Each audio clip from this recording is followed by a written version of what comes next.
Coming up next on Passion Struck, the physical and emotional effects of shameflamation can be really severe, manifesting in migraines, IBS, acne flare-ups, insomnia, and lethargy even after we get a good night's sleep. To put it another way, shameflamation is a war within ourselves over self-worth.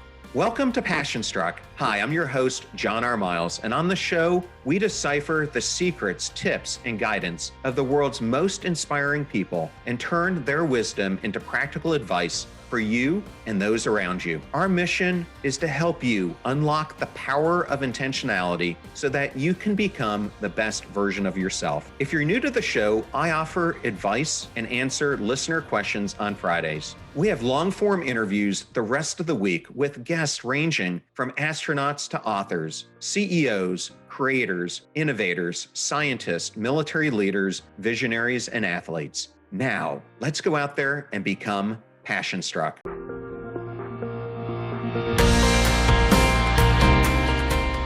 going to start out today's episode by talking to you about what shameflamation is. I first heard of this term shameflamation from an interview I did with Dr. Will Cole, and it's something that he uses to describe the physical and emotional symptoms of chronic shame, which can manifest itself into different symptoms such as fatigue, headaches, digestive issues, and many, many more. Shameflamation has become extremely common in our society due to the ever-growing pressures that we all face in modern life, from work demands to social media comparisons, something that I've tried to focus on in a number of episodes here recently with Isa Watson and Gaia Bernstein, in case you missed either of those. And what this is doing is it's leading so many of us to feeling overwhelmed and ashamed because we feel like we're not living up to our expectations or those that are imposed upon us by others. The physical and emotional effects of shameflamation can be really severe, manifesting in migraines, IBS, acne flare-ups, insomnia, and lethargy even after we get a good night's sleep. To put it another way, shameflamation is a war within ourselves over self-worth, and studies have extensively examined the connection between deep emotions and inflammation, with numerous investigations demonstrating that emotional strain can result in heightened amounts of certain indicators for inflammation, such as C-reactive protein, otherwise known as CRP. Shame specifically is known to cause significant increases in CRP due to its strong negative impact on mental health. How shame causes inflammation is not completely well understood as of now. Still, research does suggest that there could be a correlation between shame and our gut microbiome, as well as other physiological responses, such as increased heart rate or cortisol levels when we are feeling ashamed. These physiological changes then trigger an inflammatory response, which then lead to the physical symptoms related to shameflamation that I discussed earlier, such as migraines, fatigue, joint pain, skin problems, and digestive issues. But more than that, shameflamation can result in deep distress and a sense of worthlessness and loneliness, draining one's very enthusiasm for life itself. By understanding the root causes behind shameflamation, we can take steps towards healing and reclaiming our power. So that leads us into what are some of the causes of shameflamation. The first one is childhood trauma, which can result from various adverse experiences, such as physical or sexual maltreatment, parental neglect or desertion, school bullying, or other forms of abuse during our early years. This type of trauma can leave lasting psychological scars that manifest themselves later in life through feelings of inadequacy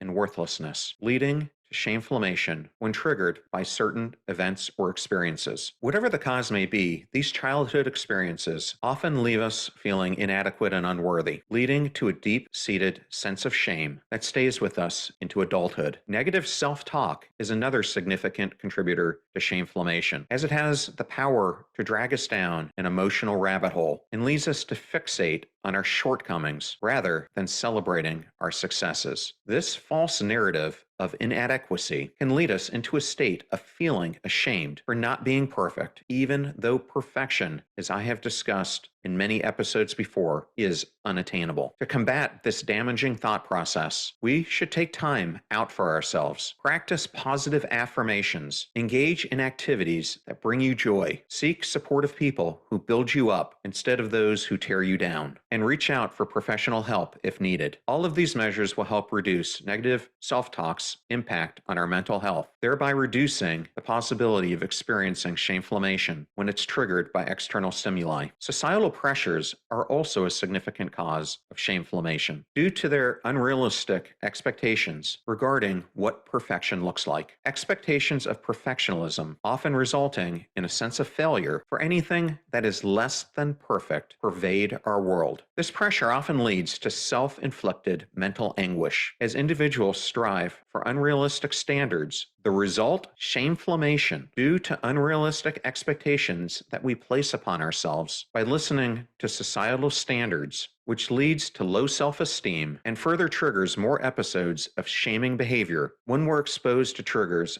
outside of our control. So as you can see, shameflamation is a complex issue that can be caused by various factors that include childhood experiences, societal pressures, and negative self-talk. It's essential, therefore, to understand the health consequences of chronic shame to address it adequately. Shame is an emotion that can have lasting effects on our physical and mental health. Chronic exposure to shaming can lead to long-term physical and mental health impacts. When shame is experienced, it can lead to a diminished sense of self-worth, which may result in us engaging in relationships founded on these negative emotions, rather than ones that are built upon mutual respect and affection. These relationships, which are driven by humiliation, are usually marked by an uneven power dynamic, mistrust, and dissatisfaction. When someone feels ashamed, a powerful message is that they don't deserve better. These types of relationships tend to perpetuate a cycle of shame until something changes within either partner or the relationship itself. Mental stress caused by prolonged shaming episodes can also have serious health implications. Feelings like guilt, embarrassment, or worthlessness take up valuable energy from our bodies, otherwise be used for healing ourselves physically or emotionally in other areas where we may actually need it most. Furthermore, when we feel overwhelmed due to emotions like shame, we become less likely to make healthy decisions concerning nutrition or exercise, further contributing to poor physical health outcomes if they're not addressed soon enough. Finally, gut feelings play a vital role in how we perceive potential situations involving shaming scenarios, whether they're real-life interactions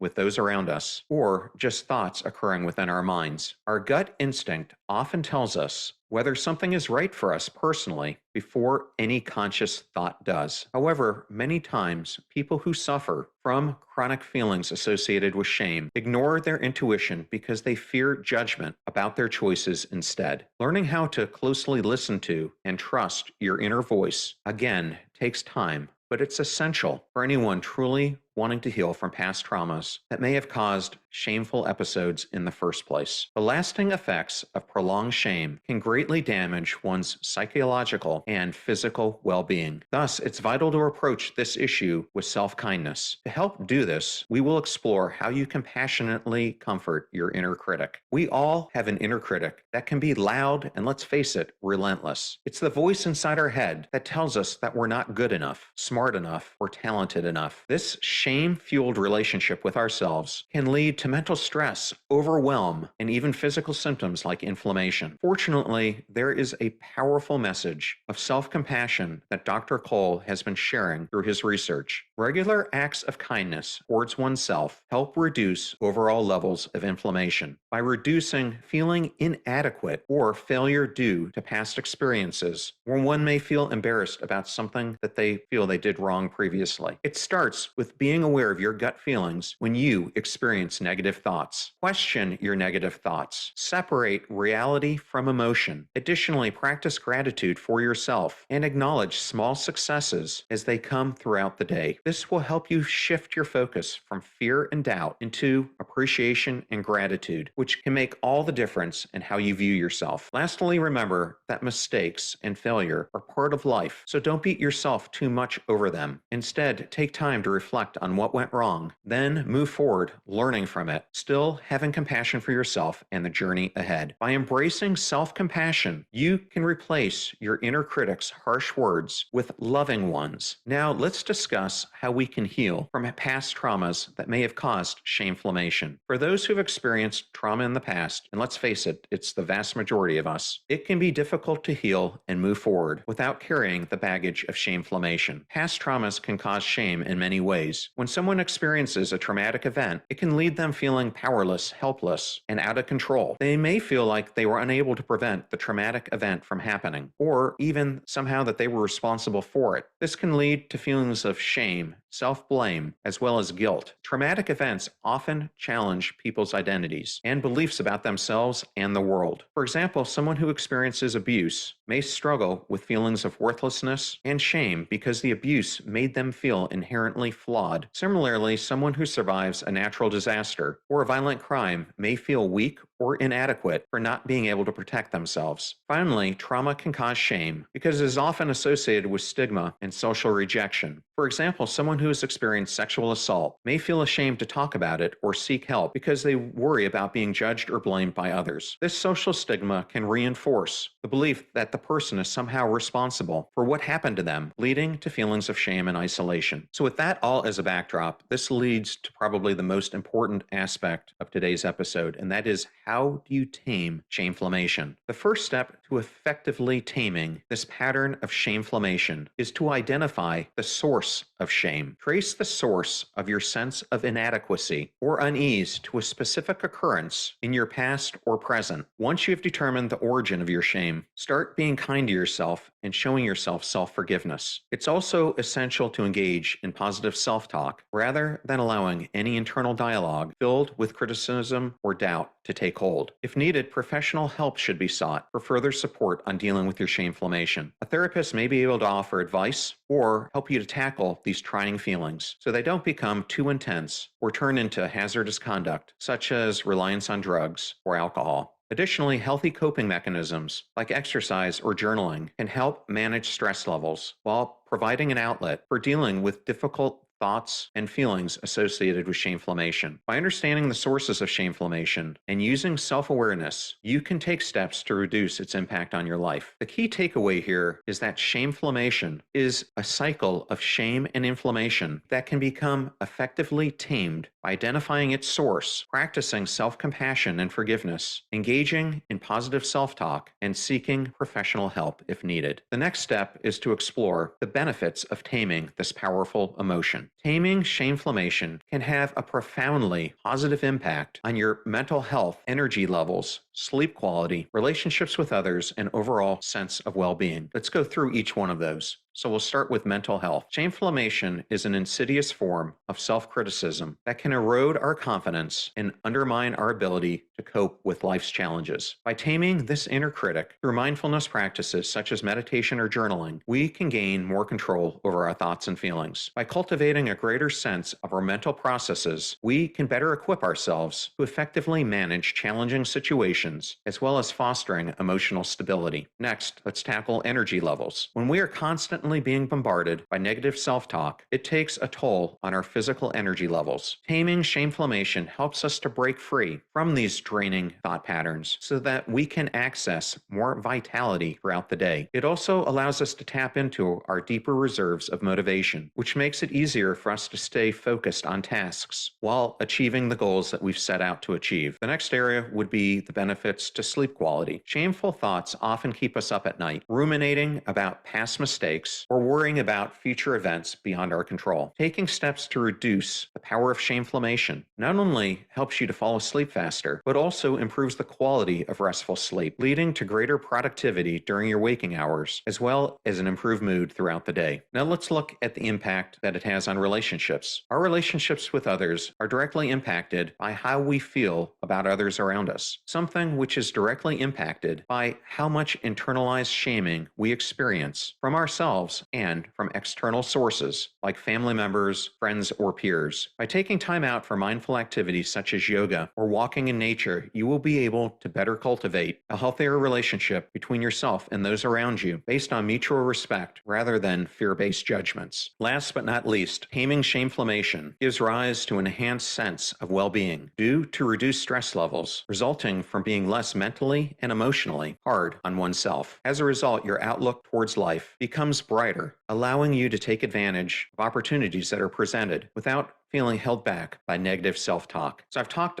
a lot today, and let me summarize the episode and bring it to conclusion. Shameflamation is a debilitating condition that can leave us feeling stuck, ashamed, and overwhelmed. By understanding what causes it and how to tame it, you can start to reclaim your power and live with more passion and purpose. With the help of Dr. Will Cole's advice on Shameflamation, you'll be able to identify your triggers for this negative emotion so that you can start taking actionable steps towards self-improvement, personal mastery, intentional living, and self-love. And finally, to manage shameflamation, it is necessary to reestablish a harmonious connection between your gut and emotions. This can be achieved by consuming gut-friendly foods and adopting practices that promote mental well-being and self-compassion. Thank you for tuning in with me today. You're about to hear a preview of the Passion Struck podcast interview I did with Terri Cole, a licensed psychotherapist, global relationship and empowerment expert, and the best-selling author of the book,